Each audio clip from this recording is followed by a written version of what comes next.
¿Cómo estás, Marce? ¿Qué tal, Ludmila? Bienvenido a otra edición de QR. Acá estamos. Y cuando veníamos decíamos, empezamos a preguntarnos, y ahora lo comunicamos con la gente, cómo la pandemia nos transformó todo. Y cómo hizo que todo lo que creíamos que estaba bien, no era tan bien, y todo lo que pensábamos que podía ser dentro de unos años, se aceleró y es hoy. Tal cual, porque la pandemia también generó muchos avances que se venían dando, pero tal vez de una manera más lenta, y la pandemia generó casi una obligación, podríamos decir, en acelerar ciertos procesos, sobre todo en lo vinculado a lo digital. Exactamente, y esa digitalización, esa innovación, esa creatividad que en algún otro momento era fuente o era el atributo de cierto sector, empezó a escalar y empezó a ser transversal a otros sectores, como la política, como la justicia, como el Estado, como la universidad. Tal cual, porque hoy además nos encontramos con que esta transformación digital es necesaria y que no solo se aplica a los rubros que por ahí lo conocíamos previamente, más vinculado tal vez a la tecnología, sino que la tenemos que empezar a aplicar, como vos decías, a todos los sectores de la vida. Así que con eso en mente hoy tenemos un programa muy interesante con dos invitados que la tienen clarísima, cada uno desde su lugar, pero que nos van a contar cómo la transformación digital y la innovación están cambiando elementos muy necesarios de nuestra sociedad y a un ritmo muy interesante.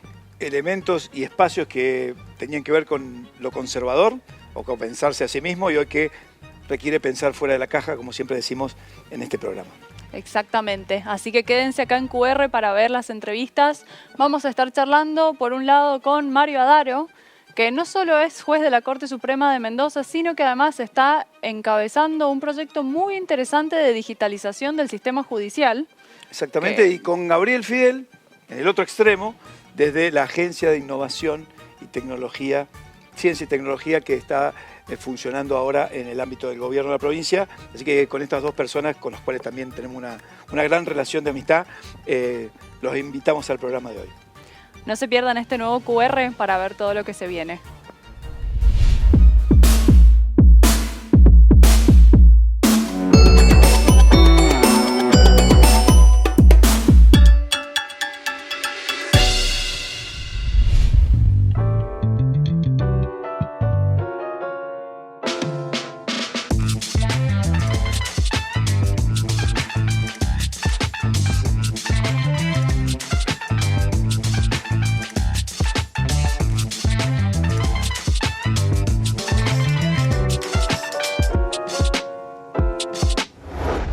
Y hoy en QR, en este espacio de entrevistas, un amigo, un funcionario, un académico, un empresario, alguien que piensa y que ve este tema de la generación de valor, este tema de la nueva economía.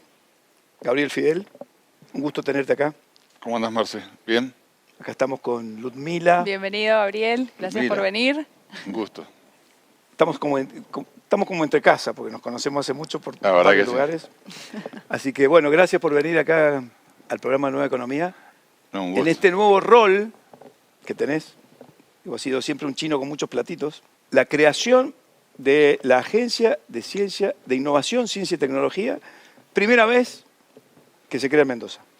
Sí, y con un formato que responde a la realidad de Mendoza.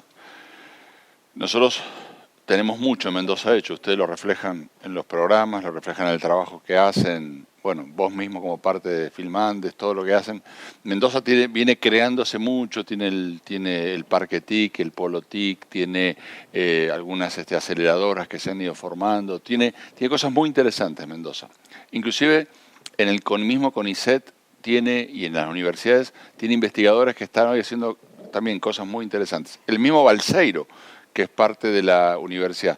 Pero faltaba una agencia o una institución que pusiera todo esto junto, que hiciera que interactuara más, esto que llamamos, ¿viste? El triángulo de Sábato, el modelo de triple hélice, que es sector privado, sector público y sector académico-científico. Faltaba algo que lo aglutinara. Y nosotros estamos planteando una red, no la agencia, no la estructura estatal que por ahí vos tenés en tu cabeza, que es ese edificio lleno de empleados. No, nosotros no tenemos empleados, nuestro edificio es el IDITS, que es el Instituto de Desarrollo Industrial Tecnológico Tecnología de Servicios, que tiene un edificio formidable, y nos han dado una oficina. La estructura que utilizamos son las mismas estructuras que tiene el Ministerio de Economía y los institutos, con todo el equipo del Ministerio de Economía que nos da soporte, con la Dirección General de Escuelas, que también es parte de la conducción de la agencia. De alguna forma la innovación para la innovación, porque ¿Sabés qué pasa? hay que empezar a innovar en los modelos de gestión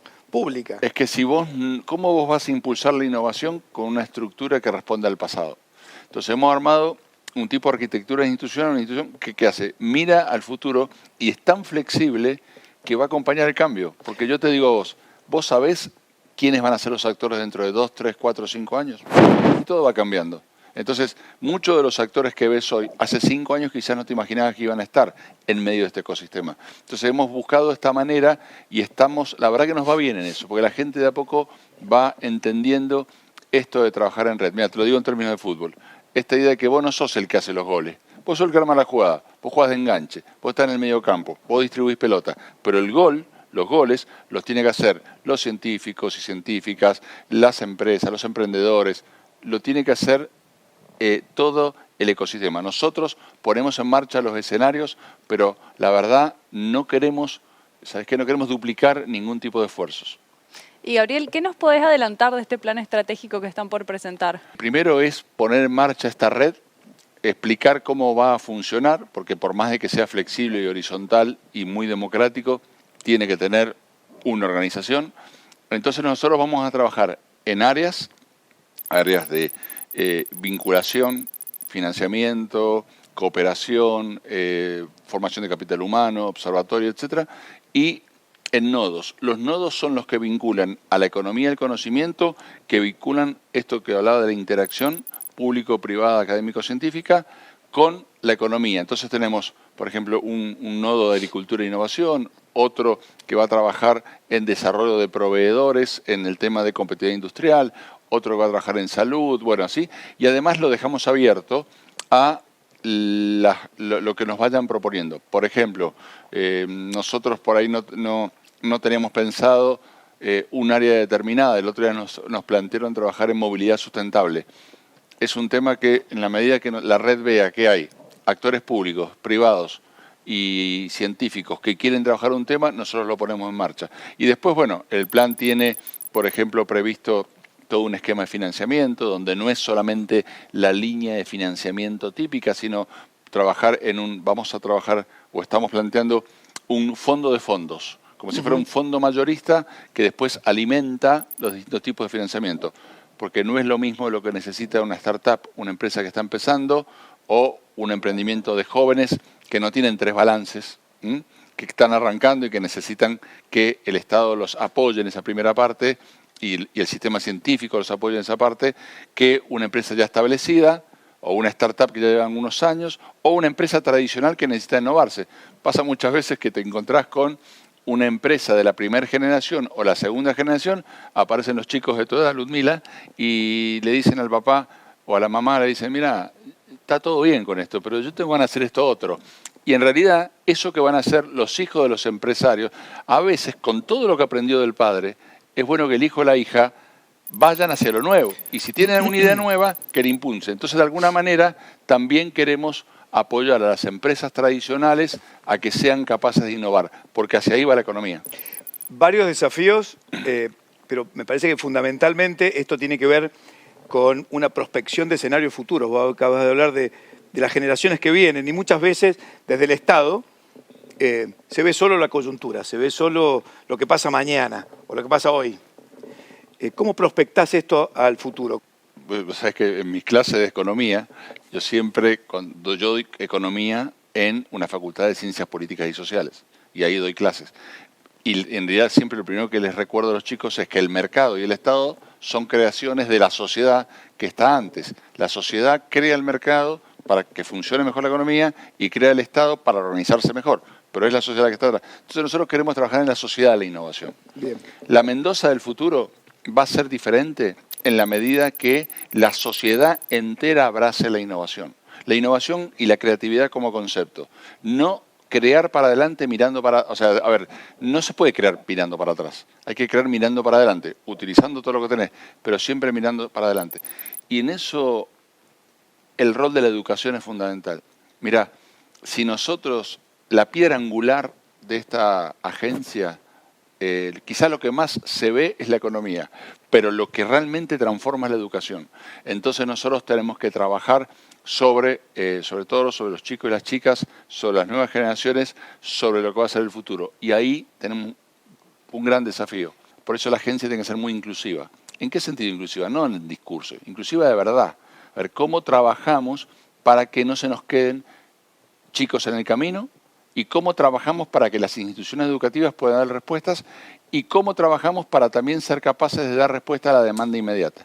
Vos me decís, ¿dónde veo yo esto? Yo veo que si nosotros, como red, no una agencia que se limita a sus propias fotos, sino una agencia que no se saca fotos, que las fotos de la agencia son las fotos de los demás. ¿Cómo hace esta agencia para impulsar una red que revolucione la sociedad, que meta la innovación como una forma, como algo fundamental de la sociedad mendocina, que yo creo que es nuestra esencia? Es nuestra esencia, porque Mendoza fue siempre innovadora. Entonces, recuperar esa esencia y así yo lo veo para adelante. Lo veo como una sociedad que después, como se dice en economía, tiene efecto autopropulsivo. O sea, una vez que vos creas esto y que pones en marcha, el funcionario ni se entera, porque es la sociedad la que va creando. Seguro, hay un desafío por gestionar, hay un desafío por desarrollar políticas activas, un desafío para también reunir a distintos sectores que antes no se podían reunir o que habían el Estado separado de la empresa y la empresa separada de la universidad. Acá el rol de la universidad... O del sistema científico. O del sistema científico, pero el rol de la universidad juega un papel importante. Vos que sos un universitario, ¿cómo ves ese tema? No, yo creo que la universidad en esto es clave. Tiene que ser muy de puertas abiertas. O sea, la universidad pública esencialmente, porque encima está sostenida por los impuestos de la sociedad, la universidad es pública, pero las universidades privadas son públicas también, no son estatales, pero también son públicas. Y me imagino en esto una universidad que crea instancias donde se puede meter más la sociedad. Y te lo hago corta, a lo primero que hay que traer es a los graduados y las graduadas. La universidad tiene que tener un espacio donde funcionen, donde vos como graduado puedas devolverle a la universidad, y no solo devolverle, aprovechar tu casa para buscar en el semillero, inspirar a los jóvenes, hacer mentorías, hacer un montón de cosas que yo creo que en ese sentido, mira, vamos a sociedades cada vez más abiertas. Si nosotros no lo entendemos y encerramos las instituciones se quedan afuera de eso. Entonces yo creo que también el rol de la agencia, y en este caso de la universidad, es eso. Vamos a institucionalidades más abiertas que tienen que trabajen en red y que tienen que ser capaces de entender que el futuro es lo flexible, es lo democrático, es lo horizontal, es lo inclusivo. Te cuento una cosa, mira, el año que viene hay elecciones en la Universidad Nacional de Cuyo. Así que Fidel puede ser uno de los miembros que están ahí. Vos sería una visión interesante para tener desde ahí adentro. No, me encantaría. ¿Cómo te voy a decir? ¿Cómo no voy a querer ser rector de la universidad con todo lo que la quiero? Pero bueno, veremos el año que viene, veremos cómo se da. Me encantaría, por supuesto, ser rector de la universidad. Creo que podría ser algo lindo ahí. Y por sobre todas las cosas que me parece que quizás esta posibilidad, ¿viste?, de haber estado en lo público, en lo privado y en lo académico y empezar a romper muros. ¿Sabes qué? También esto que estaba diciendo. El mundo del futuro es un mundo de menos muros. Y me parece que por ahí... De menos grietas, además. De menos grietas. Bueno, ¿cómo se arman las grietas? Brindemos por eso. Qué bueno que brinden con vino blanco. El vino dirían nuestros amigos del Fondo Vitivinícola, el vino nos une. Y viste que aparte el vino está asociado, el brindis está asociado al tinto. Y no, está asociado al vino. Tomalo como quieras, el vino que quieras, pero toma vino. Pero toma vino. Salud.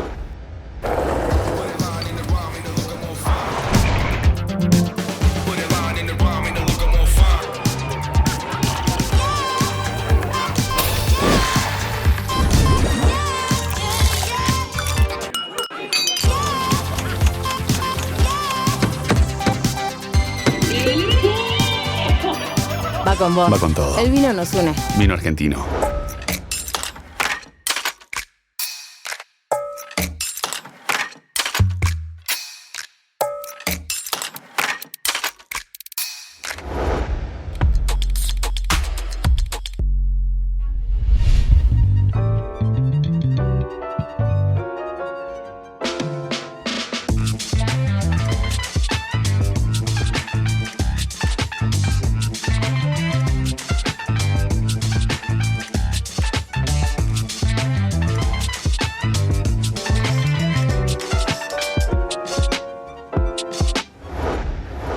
visita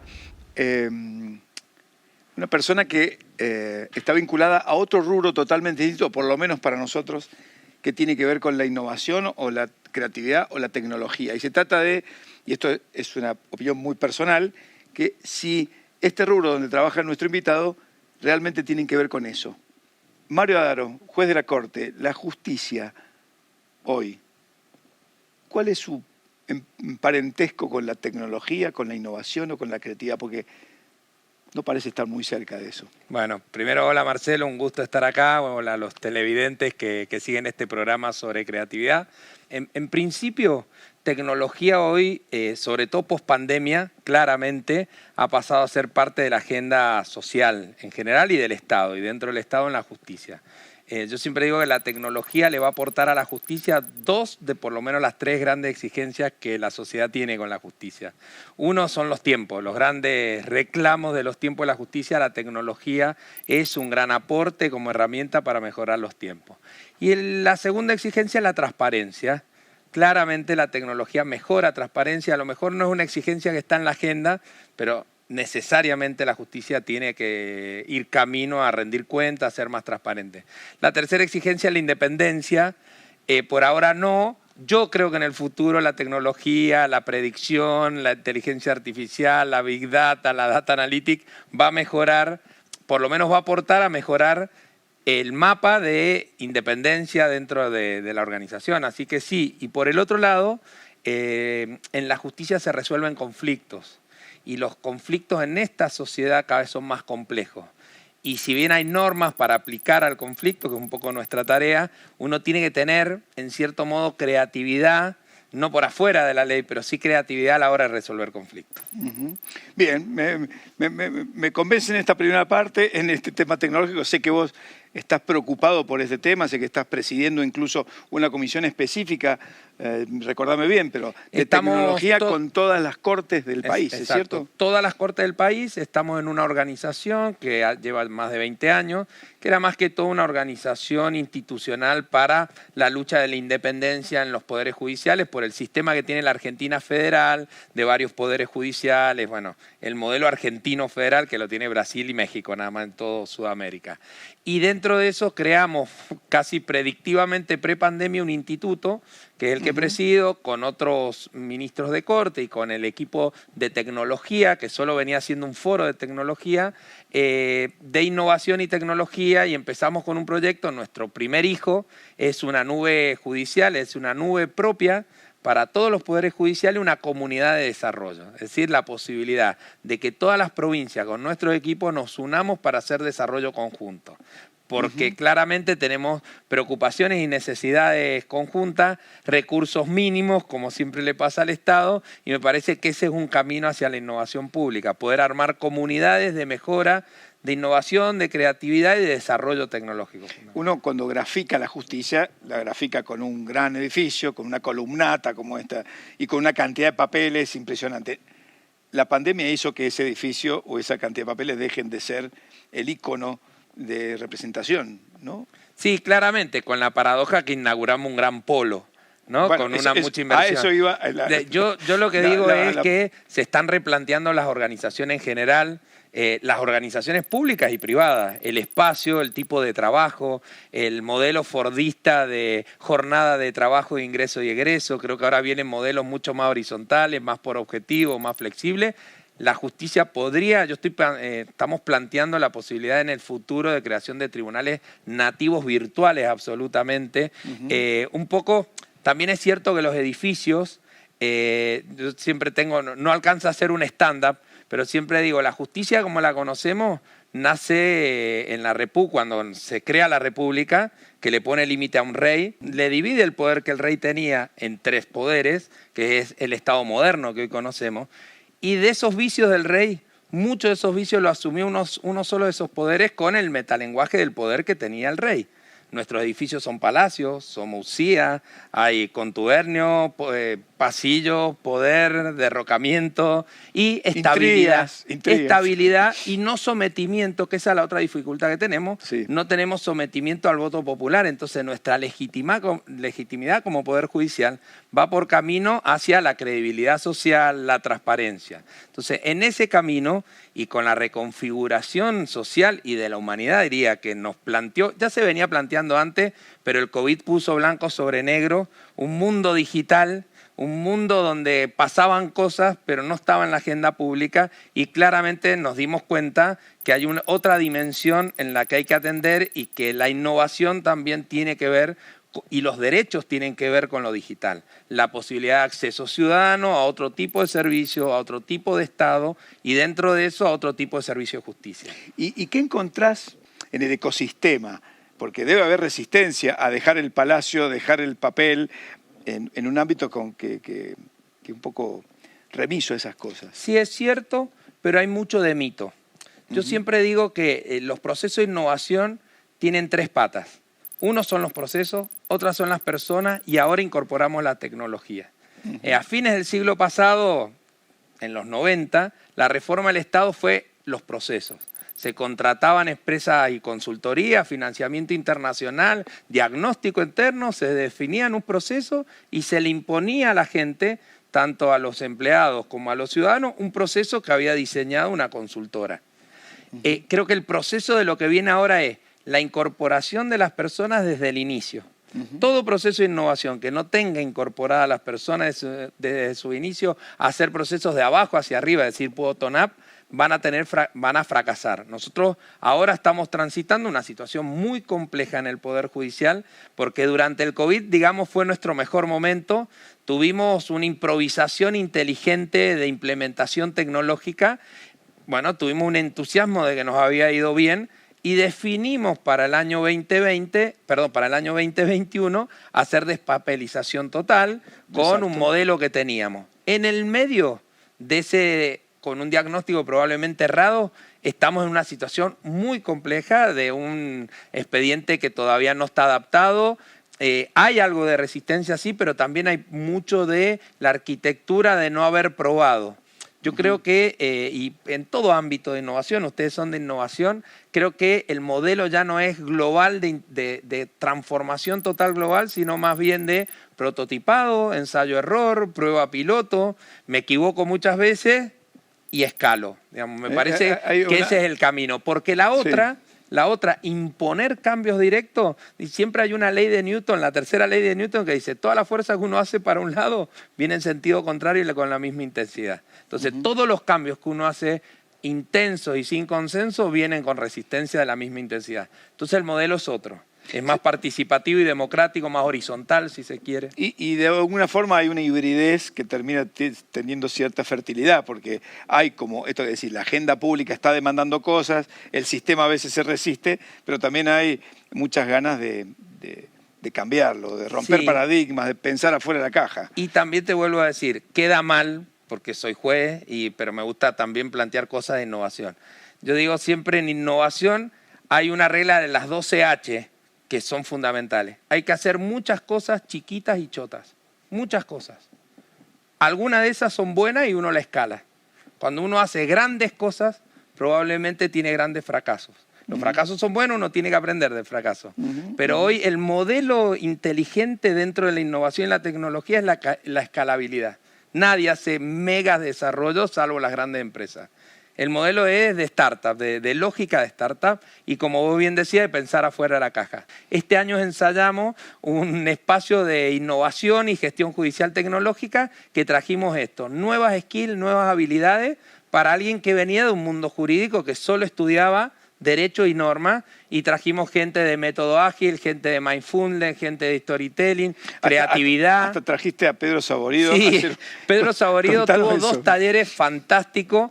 Él se adaptó a nosotros y nosotros a él y tuvimos con él un programa, digamos, dos jornadas enteras de creatividad. Por ejemplo, en una de los talleres era imaginarnos un abogado. Si yo te digo un abogado, tu primer estereotipo que ya sabes cómo es un abogado. Carancho, digo, hay obras de arte, de cine escritos. Bueno, él imaginaba otro tipo de abogado, imaginaba un abogado que aprendía de los fracasos y le transmitía, digamos, y le transmitía a sus clientes, bueno, hemos fracasado, tenés perpetua, pero de esto vas a aprender. O sea, Claro. un abogado que uno no se imagina. Bueno, eso es pensar desde afuera.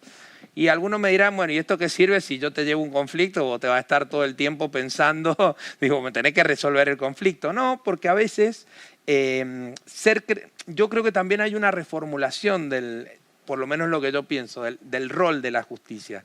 La justicia viene hasta ahora aplicando derecho a los conflictos. Y eso es a lo mejor la letradura de la ley sobre el conflicto. Y me parece que hay que reformularnos y lo que tenemos que hacer es ir camino a buscar la paz social. Y no tanto resolver sobre derecho, aunque uno resuelva sobre derecho. Medio controvertido lo que digo. Pero a lo mejor el mejor camino es que las partes que traen un conflicto se vayan en paz y no que se vayan con una sentencia que le da la razón a uno o a otro. Es un cambio de paradigma. Está buenísimo. Que necesita creatividad. Sin duda. Porque salir de un conflicto necesita creatividad. Hablando de creatividad y de innovación y de identidad, tenemos un vino, te invito Genial. a brindar con este vino que es parte de la cultura, de la identidad, que nos une y que nos une en la creatividad. Gracias por pensar distinto, gracias por militar esta creatividad, esta innovación en un espacio que no debe ser muy fácil, pero de entusiasmo contagia. No, y gracias a ustedes, a vos y a todo el equipo que lidera el clúster audiovisual. Me parece muy bueno el ejemplo que dijiste, nuestros enólogos son nuestros primeros creativos. Yo siempre he dicho, son artistas como si fueran un artista plástico porque nos están posicionando. Y creo que un poco Mendoza tiene ese gen de innovación porque en el fondo somos desierto y los desiertos y las restricciones y las necesidades te hacen ser creativo. Entonces me parece lo que hemos hecho con la cultura del agua, lo que estamos haciendo con el vino, con lo que van a hacer ustedes con la industria y la economía naranja, creo que tenemos una buena oportunidad para poner a Mendoza en el mapa mundial y los que somos funcionarios públicos tenemos la responsabilidad que en los lugares donde estemos también hagamos innovación, creatividad, porque el Estado moderno tiene que acompañar todo el ecosistema. Por todo eso, salud, Mario. Gracias por venir. Saludos para todos. ¿Qué te pareció el programa de hoy, Marce? Muy bueno y la verdad que uno cuando va haciendo este programa se va dando cuenta que estos espacios tienen que ser espacios de visibilidad y de empezar a discutir con la gente y a hacer visible cosas que antes no estaban del todo visibles y que la creatividad, la innovación y el pensar distinto es parte de lo que nos toca vivir de este mundo que hoy nos toca, que se aceleraron todos los tiempos, ¿no? Tal cual. Y además explicado de una manera bastante sencilla, accesible, especialmente para los que no venimos del mundo de la economía ni de la economía creativa. Está bueno poder entender concretamente estos cambios que se están dando y que además realmente nos afectan en nuestra vida diaria mucho más de lo que por ahí somos conscientes. Entonces está bueno poder charlarlo, entenderlo y de a poquito irnos insertando en ese mundo y ver todo lo que está pasando. Crear valor, innovar, transformar el lugar donde vivimos, esta es la clave de esta nueva economía. Si quieren volver a ver el programa de hoy, lo pueden encontrar en nuestro sitio web o a través de nuestras redes sociales. Y nos veremos la semana que viene, Marce. Hasta la semana que viene. Nos vemos en el próximo QR. Chau.